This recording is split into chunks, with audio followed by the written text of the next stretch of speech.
Hello friends, मैं हूं सन्मय प्रकाश और आपका स्वागत है सरकारी जॉब न्यूज़ में। इस करंट अफेयर्स वीडियो में सबसे पहले इंपॉर्टेंट क्वेश्चंस देखते हैं। टॉपिक क्या क्या है, काफ़ी महत्वपूर्ण होने वाले हैं।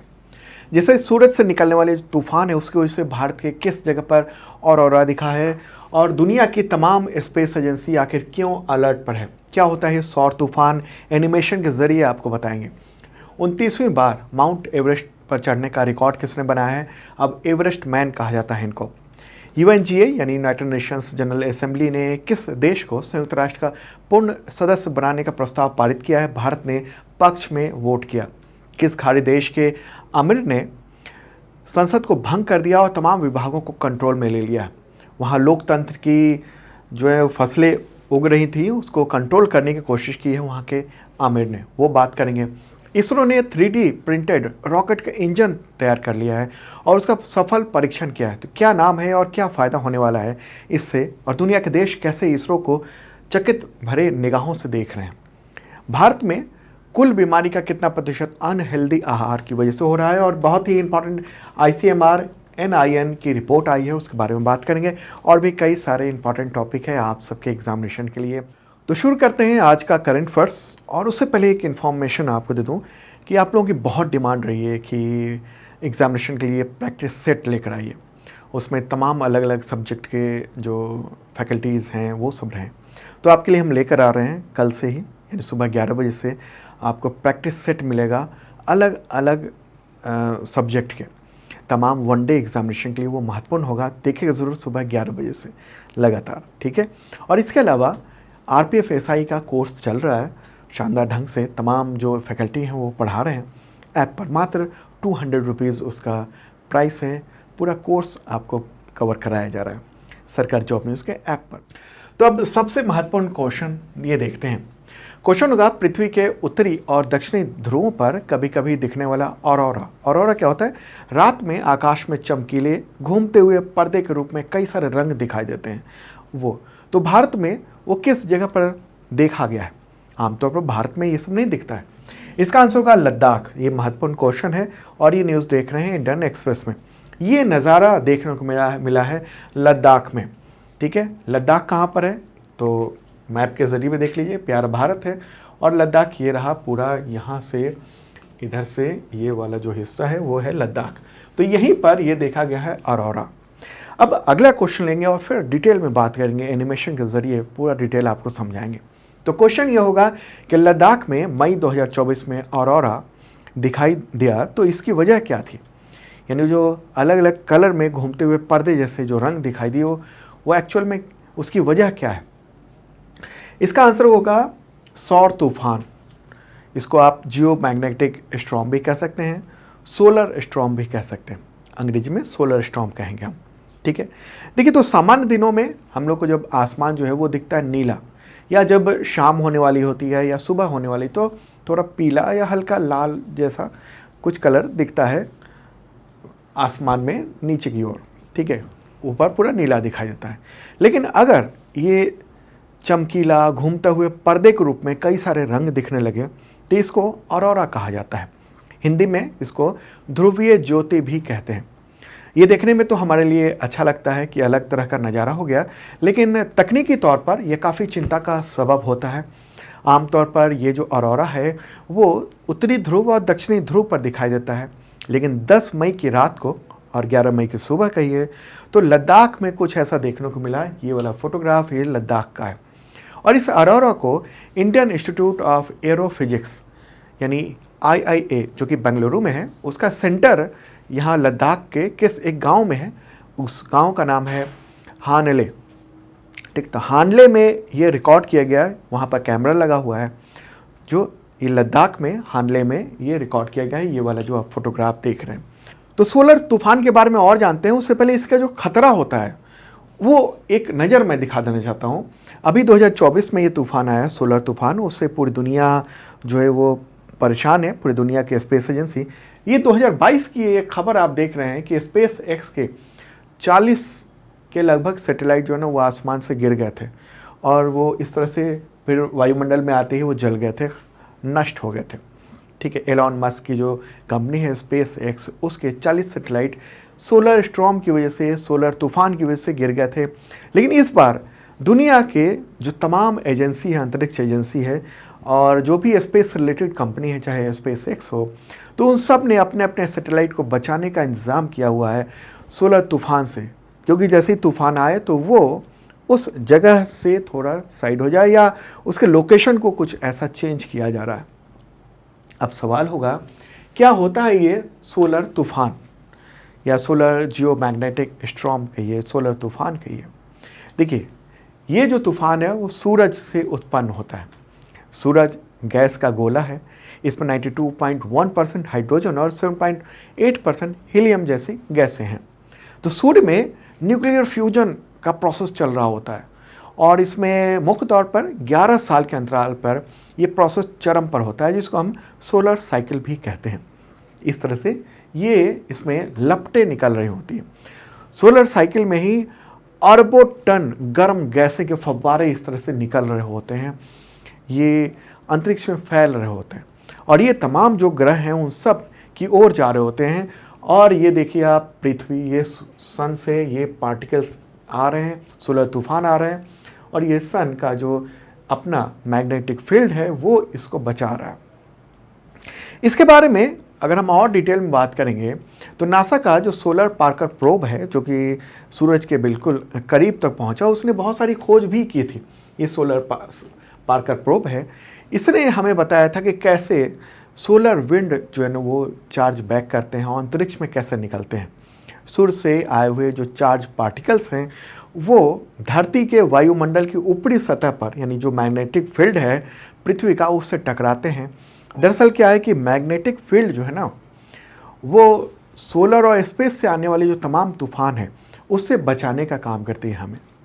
पृथ्वी पर रहने वाले लोगों को, हमको, आपको इसका एहसास नहीं होता है, लेकिन जब सूरज से जो तूफान चल रहा होता है तो सूरज के जो चार्ज पार्टिकल्स हैं वो पृथ्वी के मैग्नेटिक फील्ड से टकराते हैं और वहाँ पर तूफान सा मच जाता है इस जगह पर, और इसको हम लोग क्या कहेंगे, जियो मैग्नेटिक स्टॉर्म भी कहेंगे। अब आप कहेंगे कि ये कैसे रुक जाता है ये जियो मैग्नेटिक जो स्टॉर्म है वो, और अपना जो पृथ्वी का जो मैग्नेटिक फील्ड है वो कैसे रोकता है। इसको इस तरीके से देखिए कि जब भी, मतलब कोई भी अगर चार्ज पार्टिकल वो घूमता है ना तो उसमें मैग्नेटिज्म पैदा हो जाता है। दो पोल बनते हैं, नॉर्थ और साउथ पोल। तो हमारी पृथ्वी जो है ना वो 23.5 डिग्री झुककर घूमती है। घूमती दो तरीके से, एक तो अपने ही घूम रही है और एक सन का वो चक्कर भी लगा रही है। तो घूमने से क्या होता है, मैग्नेटिक फील्ड पैदा होता है और ये नॉर्थ से साउथ तक इस तरह से ये चलता है। ओके, इधर से ये पूरा मैग्नेटिक फील्ड होता है यहाँ से यहाँ तक। ओके, ये होगी। तो ऐसी स्थिति में क्या होता है कि जो सूरज से, जो सूरज में जो अंदर कोरोनल मास इजेक्शन हो रहा है, कोरोनल मास इजेक्शन को क्या कहेंगे हम, ये जो इस तरीके से ये जो निकल रहे हैं ना, ये जो लपटें आप देख रहे हैं कि यहाँ से ये निकल रहे हैं, ये इजेक्शन हुआ, कोरोनल मास इजेक्शन। तो ये जो पृथ्वी की ओर आने लगती है तो मैग्नेटिक फील्ड से ये टक्कर होती है इसकी और पृथ्वी को बचाने में काम करती है। पृथ्वी पर मैग्नेटिक फील्ड का जो वो पूरा ट्रेवल होता है वो नॉर्थ और साउथ पोल के दौरान होता है, ये इस तरीके से। लेकिन आप ये देख रहे होंगे कि ये जो मैग्नेटिक फील्ड है ये इस तरह से बन रहा है, लेकिन यहाँ और यहाँ इन दो जगहों पर जो है वो कुछ स्पेस बच गया है। ऐसे में क्या होता है, सोलर जो फ्लेयर्स हैं वो ख़ास तौर पे उत्तरी और दक्षिणी ध्रुव तक पहुंच जाते हैं और उसकी वजह से हमें ऑरोरा दिखाई देता है वहाँ पर। ठीक है, इस तरीके से ये यहाँ से आए तो इस जगह जो है ना ये दोनों बचा हुआ है, तो यहाँ पर ऑरोरा आमतौर पर दिखता है, तो चमक होती है।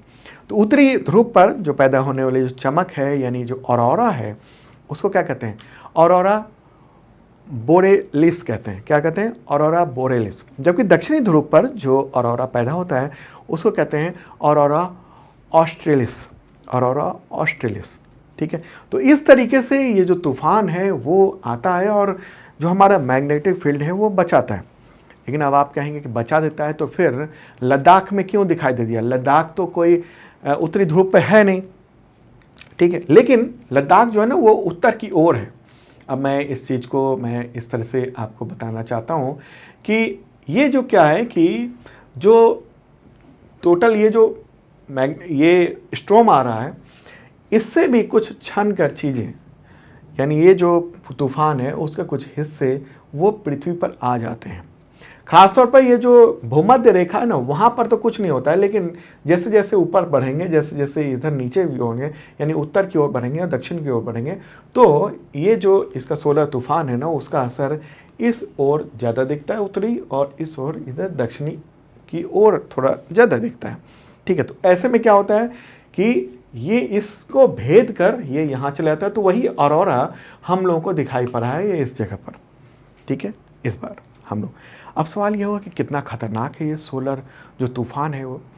तो कई बार क्या होता है, सोलर तूफान की वजह से धरती का जो बाहरी वायुमंडल है वो गर्म हो जाता है। पृथ्वी का मैग्नेटिक फील्ड अगर नहीं होना तो सोलर तूफान बर्बाद कर सकता है, पूरी हालत ख़राब कर देगा। जैसे अगर हम कहेंगे मंगल ग्रह की, मंगल ग्रह का यानी मार्स का जो मैग्नेटिक फील्ड है वो पृथ्वी की तुलना में 40 गुना कम है, 40 गुना कम है। इसलिए इस तूफान का ज़्यादा असर कहाँ पर होता है, मंगल ग्रह पर होता है। हमसे दूर है, हमसे मतलब सूरज से और दूर है, लेकिन फिर भी मंगल ग्रह पर बहुत ज़्यादा असर होता है। लेकिन पृथ्वी पर सीधा असर नहीं होता है, लेकिन जो ऊपर में जो सैटेलाइट्स हैं ना, उस पर बहुत ज़्यादा प्रभाव पड़ता है। पृथ्वी पर क्या क्या प्रभाव पड़ता है, तो देखिए तूफान की वजह से, जैसे इंडियन एक्सप्रेस, द हिंदू ने लिखा है और वैज्ञानिकों का कहना है कि सौर तूफान की जो अधिकतर लपटें हैं वो पृथ्वी तक नहीं पहुंचती, लेकिन पृथ्वी के करीब जो आती हैं सौर तूफान, तो वो solar energic particles, high speed solar wind जो है ना, वो मतलब नज़दीक आ जाते हैं, काफ़ी नज़दीक आ जाते हैं, और इसकी वजह से जो अंतरिक्ष में मौसम और ऊपरी वायुमंडल पर वो इम्पैक्ट करते हैं। ये तूफान क्या करते हैं, GPS system, radio system, satellite communication, इन सब को प्रभावित कर देते हैं। जियो मैग्नेटिक तूफान जो हाई फ्रिक्वेंसी रेडियो कम्युनिकेशन, इन सब का पूरा तहस नहस सा कर देता है। इसके अलावा जैसे विमान है, प्लेन चल रहा है, तो उसमें उसके जो रेडियो सिस्टम है वो पूरी ध्वस्त हो जाते हैं, वो दिक्कत में आ जाते हैं। पावर ग्रिड्स को दिक्कत हो जाती है। स्पेस एक्सप्लोरेशन जो प्रोग्राम है उन सब को नुकसान होता है। कोरोनल मास इजेक्शन के दौरान जो सन से निकलता है उसकी रफ्तार लाखों मील प्रति घंटे होती है, ठीक है। लेकिन हमारा जो मैग्नेटिक फील्ड है वो हमें बचा देता है, ठीक है। तो ये क्या होता है कि आयनोस्फीयर जो है ना, वहाँ तक उसका असर आता है, उसके बाद हम बच जाते हैं। लेकिन अगर इसको भेद दिया तो यहाँ पूरी दिक्कत हो जाती है, विमानों को दिक्कत हो जाती है। तो ये आयनोस्फीयर के आसपास जो है वो तमाम सैटेलाइट वगैरह होते हैं, उन सब को ये समस्या होती है इस तूफान की वजह से। और क्या दिक्कत होती है, और ये देख रहे हैं आप, ये जो जितने सैटेलाइट है ना, उन सब को परेशानी होती है इसकी वजह से, क्योंकि वो ऊपर होते हैं। जो हमारा जो मैग्नेटिक फील्ड है वो मतलब उसके फील्ड के पास, या फिर मतलब उसका असर जो है ना सूरज का, वो ज़्यादा हो जाता है इन तमाम सैटेलाइट्स को, ठीक है। तो ये है सोलर विंड, जिसकी वजह से हम लोग को इस तरह का ऑरोरा दिखाई देता है। ये बहुत ही महत्वपूर्ण ये क्वेश्चन है आपके एग्जामिनेशन के लिए, और ख़ासतौर पे यूपीएससी और स्टेट पीसीएस एग्जामिनेशन में ये साइंस से रिलेटेड, ये पर्यावरण से रिलेटेड चीज़ों को लेकर क्वेश्चन अक्सर आ जाते हैं, और तमाम दूसरे एग्जामिनेशन के लिए भी। तो ये महत्वपूर्ण बात है, ठीक है। वैसे सौर तूफान जो है ना, उसकी कई सारी कैटेगरी होती है, G1, G2, G3, G4, G5। तो अभी जो आया हुआ है ना सोलर तूफान, वो एक्सट्रीम है, G5 लेवल का मई में आया हुआ है तूफान, और उसकी वजह से काफ़ी समस्याएं हो रही है। तमाम जितने भी दुनिया की स्पेस एजेंसी है वो अलर्ट पर है, और अपने अपने सैटेलाइट, अपने अपने जो भी चीज़ें हैं अंतरिक्ष में, उन सब को सेफ करने में लगे हुए हैं कि उस पर नुकसान ना हो। एलन मस्क, उसके तो पूरा प्रोजेक्ट ही है स्टारलिंक प्रोजेक्ट, उसके तहत सैकड़ों सैटेलाइट उसने तैनात किए हुए हैं। तो और वो निचली कक्षा में है पृथ्वी की, तो उस पर अगर उस पर असर होता है तो सीधे नीचे गिर जाएंगे, तो उसको भी बचाने में काफ़ी मेहनत की जा रही है इस पूरे मुद्दे पर। ठीक है, मुझे लगता है पूरी बात आप समझ चुके होंगे एनिमेशन के ज़रिए बेहतरीन ढंग से। चलिए अब आगे बढ़ते हैं और अगला क्वेश्चन लेते हैं। महत्वपूर्ण क्वेश्चन है। उससे पहले आपको बताऊं कि अगर आप करंट अफेयर्स की तैयारी करना चाहते हैं ना तमाम एग्जामिनेशन के लिए, तो वो उसका मेंबरशिप अवेलेबल है, बहुत ही मामूली सा प्राइस है, सरकारी जॉब न्यूज़ के ऐप पर। इस वीडियो के डिस्क्रिप्शन में उसका लिंक दिया हुआ है। दो तरह के मेंबरशिप प्लान है। एक बेसिक मेंबरशिप प्लान है जो कि एसएससी, पुलिस, टीचर इन सब के लेवल का है। दूसरा आईएसपीसीएस लेवल का मेंबरशिप प्लान है। तो देखिएगा ज़रूर इस वीडियो के डिस्क्रिप्शन में, उसमें काफ़ी कुछ मिलता है। आपको पीडीएफ मिल जाएगा करंट अफेयर्स का, और वो अगले 1 साल तक मिलेगा, और पिछले भी 2 साल के मिल जाएंगे। वो पीडीएफ कई तरीके के होते हैं। वन लाइनर, एमसीक्यू नोट्स होता है, और वो daily, weekly, monthly, quarterly, yearly होता है। और साथ में वीडियो का लिंक भी देते हैं हम पीडीएफ में ही, ताकि जैसे अभी जो ऑरोरा वाला पूरा जो सीन देखा आपने, पूरा जो एनिमेशन देखा, वो आप पढ़ते समय कल्पना तो कर सकते हैं, लेकिन अगर देखना है क्लिक करेंगे लिंक पर और वो वीडियो वहीं से वीडियो ओपन हो जाएगा। इसके अलावा टेस्ट लेते हैं हम लोग daily, weekly, monthly, quarterly, yearly, अगले 1 साल तक, और पिछले भी 2 साल के मिल जाएंगे करंट अफेयर्स के। इसके अलावा आपको वीडियो मिलेगा बिना विज्ञापन के, और साथ में संबंधित एग्जामिनेशन के टेस्ट सीरीज भी मिल जाएंगे आपको। तो देखिएगा जरूर, काफ़ी फायदा होगा। इस वीडियो के डिस्क्रिप्शन में ऐप का लिंक है, या फिर आप गूगल प्ले पर जाइए और सरकारी जॉब न्यूज़ सर्च करें, या सन्मय प्रकाश सर्च कर लीजिए, डाउनलोड कीजिए, देखिए ज़रूर। चलिए क्वेश्चन लेते हैं। अगला क्वेश्चन, सबसे ज़्यादा 29 बार माउंट एवरेस्ट पर चढ़ने का रिकॉर्ड बनाने वाले एवरेस्ट मैन का नाम बताएं। अब उनको एवरेस्ट मैन कहा जाता है। तो 2 सवाल हो सकते हैं इसको। एक तो कह सकते हैं कि एवरेस्ट मैन किसको कहते हैं, और दूसरा सवाल ये हो सकता है कि 29 बार ये रिकॉर्ड है, ये किसने चढ़ा है। तो आंसर होगा इसका कामी रीता शेरपा। ये है कामी रीता शेरपा, और ये न्यूज़ देख रहे हैं। इनका फोटोग्राफ दिखा दूँ, ये रहा इनका फोटोग्राफ। कामी रीता शेरपा एवरेस्ट मैन के रूप में उनके नाम, उस नाम से काफ़ी पॉपुलर हैं। और अभी उन्होंने हाल ही में 2024 में 29वीं बार माउंट एवरेस्ट को फतह किया है। अपना पिछला वो रिकॉर्ड तोड़ते जा रहे हैं। ठीक है, नया रिकॉर्ड कब बनाया है? 12 मई को बनाया है, जब 28 पर्वतारोहियों के साथ वो काठमांडू से एवरेस्ट अभियान पर निकले थे और वहाँ पहुँच गए। काठमांडू के पर्यटन विभाग ने इसके बारे में जानकारी दी है। ठीक है, तो कामी रीता शेरपा, ये 1970 में इनका जन्म हुआ था। कम उम्र में ही इन्होंने पहाड़ों पर चढ़ना शुरू कर दिया था। पहली बार इन्होंने चढ़ाई की थी माउंट एवरेस्ट की 13 मई 1994 को, 1994 को, और उसके बाद लगातार वो चढ़ रहे हैं। और इसके अलावा माउंट एवरेस्ट के अलावा जैसे K2 है, इसके अलावा बहुत सारे और जो चोटियां हैं पहाड़ों की, वहाँ पर वो चढ़ चुके हैं। चलिए आगे बढ़ते हैं, अगला क्वेश्चन लेते हैं। ICMR NIN ने भारत में कुल बीमारियों का कितना प्रतिशत अस्वास्थ्यकर आहार यानी अनहेल्दी डाइट का कारण बताया है, मतलब उसकी वजह से, अनहेल्दी फूड की वजह से, और इन बीमारियों से बचने के लिए 17 आहार निर्देश जारी किए हैं। तो निर्देश जारी किए हैं, ये तो एक बात हो गई, लेकिन मुख्य बात ये है कि कितनी कुल बीमारियों के कितने प्रतिशत जो है ना वो अस्वास्थ्यकर आहार की वजह से हो रहा है। आंसर का 56.4%, इतना ज़्यादा। ICMR यानी उसी का NIN है। NIN का फुल फॉर्म होता है national institute of nutrition. Okay, ICMR का फुल फॉर्म क्या होता है? Indian council of medical research.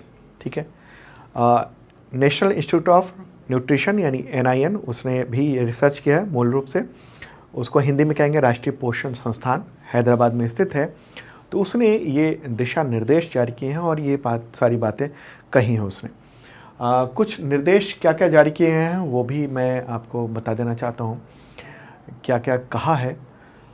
एक तो कहा है कि भाई अस्वास्थ्यकर चीज़ें ना खाएं, जो लोग खूब खाते हैं और उसकी वजह से बीमारियां हो रही हैं। अगर हम अपने डाइट को कंट्रोल में रखें, स्वास्थ्यकर चीज़ें खाएं, तो हम स्वस्थ रह सकते हैं, बहुत सारी बीमारियां नहीं होंगी। तो क्या क्या पॉइंट कहा है? कुल 17 आहार के निर्देश जारी किए गए हैं। जिसमें ये है कि संतुलित आहार के लिए, मतलब विभिन्न प्रकार के जो खाद्य पदार्थ हैं वो खाएं। गर्भवती महिलाओं और नई माताओं को अतिरिक्त भोजन और स्वास्थ्य देखभाल की पहुंच मिलनी चाहिए। पिछले 6 महीने तक केवल स्तनपान सुनिश्चित करें। जो बच्चा नवजात जन्म ले रहा है तो उसके बाद 6 महीने तक और 2 साल और उससे अधिक समय तक स्तनपान जारी रहना चाहिए शिशुओं के लिए। इसके अलावा 6 महीने की उम्र के बाद शिशु को घर का बना अर्ध ठोस पूरक आहार खिलाना चाहिए। स्वास्थ्य और बीमारियों में बच्चों और किशोरों के लिए पर्याप्त उचित आहार की व्यवस्था सुनिश्चित करनी चाहिए। ये तो हो गई बच्चों और माँ को लेकर। और क्या बातें हैं कि खूब सारी सब्जियां और फलियां खाना चाहिए, खिलाना चाहिए। ऑयल या फैटी जो भी पदार्थ है उसका सेवन कम करें। फैटी और आवश्यक जो फैटी एसिड है डेली ज़रूरत अगर है तो उसके लिए ऑयल, बीज, मेवे इन सब को चुन सकते हैं। अच्छी समानता वाले प्रोटीन और आवश्यक जो एमिनो एसिड है उन सब को खाएं। मांसपेशियों के निर्माण के लिए प्रोटीन सप्लीमेंट जो है ना उससे बचना चाहिए। ये जो प्रोटीन सप्लीमेंट जो लोग लेते हैं ख़ासतौर पर जिम जैसे ही ज्वाइन करो वैसे ही वो एक थमा देते हैं डब्बा कि आप प्रोटीन सप्लीमेंट बहुत ज़रूरी है। ये कह रहे हैं कि बिल्कुल ही ना लें, बिल्कुल ही ना लें कोई भी प्रोटीन सप्लीमेंट जो मांसपेशियों के बनाने के लिए जो होता है वो, ठीक है। डॉक्टर कह रहा है वो अलग बात है, ओके। पेट के मोटापे, अधिक वजन, मोटापे को रोकने के लिए स्वास्थ्य जीवन शैली को अपनाना चाहिए, ऐसा सब कहना है। शारीरिक रूप से सक्रिय रहें, नियमित व्यायाम करें, एक्सरसाइज करें। खास बात है कि नमक का सेवन कहा है कि बिल्कुल कम करें। सुरक्षित और स्वच्छ खाद्य पदार्थ का सेवन करें। सुनिश्चित करें कि जो खाना है वो उसके पकाने की जो तरीके हैं वो ठीक ढंग से हो। खूब सारा पानी पीना चाहिए। अल्ट्रा प्रोसेस्ड जो फूड है, काफ़ी जो ज़्यादा वसा वाला है, चीनी ज़्यादा है, नमक ज़्यादा, तो उन सब का सेवन जो है ना कम करना चाहिए, ठीक है। बुजुर्ग लोगों को लिए भी कहा गया कि आहार के पोषक तत्वों को वो प्राथमिकता दें और खाद्य लेबल की जानकारी ज़रूर पढ़ना चाहिए ताकि ये पता चल सके कि क्या है। तो महत्वपूर्ण बात ये है कि ये जो 56.4% जो बीमारियां हैं ये ICMR और NIN का कहना है कि वो अस्वास्थ्यकर यानी अनहेल्दी डाइट की वजह से हो रही है और उसको खुद ठीक कर सकते हैं, ठीक है। चलिए आगे बढ़ते हैं और पसंद आ रहा हो लाइक बटन दबाइए। आगे और भी कई महत्वपूर्ण क्वेश्चंस बचे हुए हैं। तो अगला क्वेश्चन होगा, अंतर्राष्ट्रीय परिवार दिवस कब मनाया जाता है? आंसर होगा 15 मई को। और इस बार की थीम क्या है 2024 की? परिवार और जलवायु परिवर्तन, फैमिलीज एंड क्लाइमेट चेंज, ये है इस बार की थीम। और ये दिवस संयुक्त राष्ट्र ने घोषित किया हुआ है। परिवार दिवस, अंतर्राष्ट्रीय परिवार दिवस, मतलब पूरा जो परिवार केवल भाई बहन माता पिता ही नहीं बल्कि परिवार जो है वो पूरा समाज एक परिवार। आगे बढ़ते हैं और महत्वपूर्ण क्वेश्चन है, इसरो ने 3D प्रिंटर से बने रॉकेट इंजन का पहली बार सफलतापूर्वक परीक्षण किया मई 2024 में। तो इसका तरल जो रॉकेट इंजन है जिसको 3D प्रिंटर से बनाएगा तो उसका नाम बताएं, क्या नाम है? PS4 नाम है इसका। और ये न्यूज़ देख रहे हैं आप इंडियन एक्सप्रेस में, ठीक है। तो ये है बनाया गया है, उसका सफल परीक्षण किया जा रहा है। इसको चलाकर प्रेशर देखा जा रहा है कि कितना वो प्रेशर दे पा रहा है वो rocket engine. Liquid rocket engine है और ये 3D प्रिंटर से बनाया गया है। और इस रॉकेट के इंजन का इस्तेमाल सैटेलाइट को अंतरिक्ष में भेजने के लिए किया जाएगा, रॉकेट को भेजने के लिए किया जाएगा। रॉकेट में जो ये इंजन लगेगा वो कब ये टेस्ट किया गया, परीक्षण किया गया है? तो 9 मई को किया गया है। और इसरो ने लगभग 665 सेकंड तक इसको चलाया और एक बहुत बड़ी कामयाबी के रूप में इसको देखा जा रहा है, ठीक है। 3D प्रिंटेड है, इसका उपयोग क्यों किया गया है 3D प्रिंटेड का? देखिए क्या है कि इसरो ये कोशिश कर रहा है कि इसको बनाने में जो तमाम पार्ट्स लगते हैं उसको घटाकर एक ही टुकड़े में किया जाए। 3D प्रिंटर क्या होता है? 3D प्रिंटर का मतलब हुआ कि ये जो पूरा जो मटेरियल है जो भी है बहुत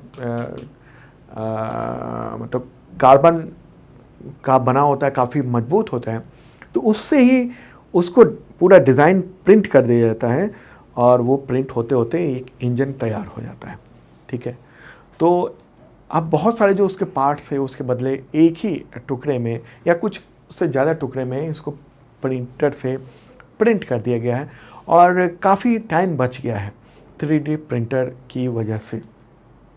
ठीक है, तो ये महत्वपूर्ण बात है। अब 3D प्रिंटेड जो इंजन है वो रॉकेट को अंतरिक्ष में ले जाएगा। आगे बढ़ते हैं, अगला क्वेश्चन लेते हैं। किस खाड़ी देश के आमिर ने संसद भंग करके 4 साल के लिए सरकारी विभागों को अपने कंट्रोल में ले लिया है? कौन सा देश है ये? आंसर का कुवैत। कुवैत ने ये काम किया है। कुवैत के जो आमिर हैं, आमिर किसको कहेंगे? ये अमीर वो वाले अमीर नहीं है। भारत में जो अमीर जो लोग हैं पैसे वाले, वो नहीं। वहाँ आमिर मतलब वहाँ का किंग कहिए उसको। ठीक है, ये हैं मिस्टर, इनका नाम है शेख मिशाल अल अहमद अल सबा। 10 मई को उन्होंने संसद भंग कर दिया। टीवी पर आए और कहा कि संसद हम भंग करते हैं, ये संसद। कहा कि लोकतंत्र के गलत इस्तेमाल की अनुमति नहीं दे सकते हैं। मतलब लोकतंत्र पनप रहा है, इनकी जो सत्ता है उसको कुछ चुनौतियां मिल रही हैं, तो ये कह रहे हैं कि हम गलत जो इस्तेमाल है उसकी अनुमति नहीं देंगे। ठीक है, तो इसको लेकर उनका कहना है कि 4 साल के लिए हम सरकारी विभागों को अपने कंट्रोल में ले रहे हैं। ओके, कुवैत में आमिर एक बड़ा पद होता है। एक बार मैप के जरिए भी देख लेते हैं कुवैत को। ये रहा अपना प्यारा भारत, और चलते हैं पश्चिम एशिया की ओर, जिसको अमेरिका और यूरोप के लोग मिडिल ईस्ट कहते हैं। तो ये है, और यहीं पर यहाँ एक खाड़ी देश है, ये है कुवैत। इस जगह पर आप देख रहे हैं। ओके, यह है कुवैत, इसके पड़ोसी देश इराक और इधर सऊदी अरेबिया है। यहाँ पर्शियन गल्फ है, यानी फारस की खाड़ी है। अब यहाँ क्या है कि कुछ वक्त से यहाँ टशन चल रहा है। एक और मैं बात बताऊँ कि कुवैत में कोई पॉलिटिकल पार्टी नहीं है। वहाँ के आमिर को, यानी वहाँ के किंग को ऐसा लगता है कि अगर पॉलिटिकल पार्टी बन जाएगी तो हमारी सत्ता छिन जाएगी। तो पॉलिटिकल पार्टी नहीं है, स्वतंत्र रूप से तमाम जो सदस्य होते हैं संसद के वो लोग चुने जाते हैं। लेकिन जो चुने गए थे लोग, उनने इनकी बहुत सारी बातों को मानना से इनकार कर दिया था।